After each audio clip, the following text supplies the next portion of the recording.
trăng khá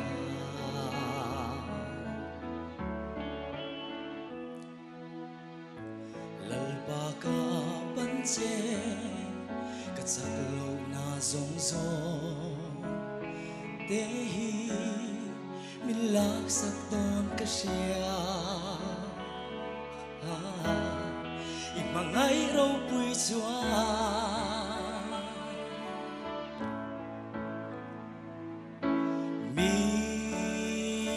bom mi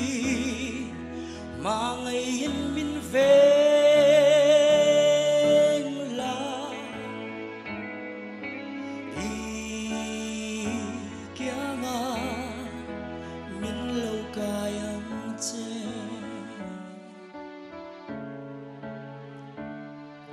kadu sambe mupui ang hian sang ta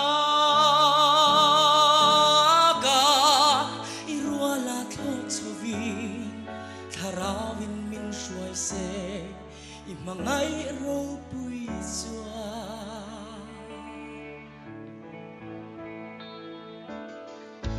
kamiti varla i bel nge min pu tirla i mangai siat na chu kay ma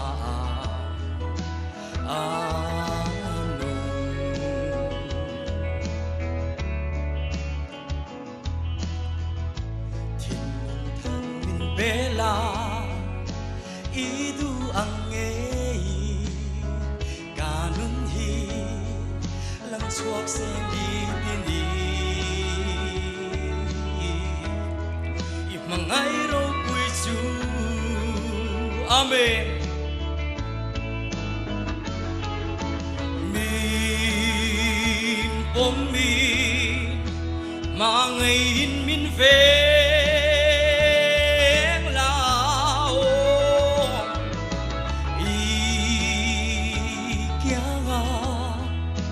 min lâu kayang che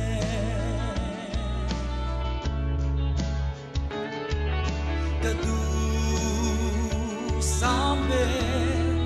mupui ang hian sang ta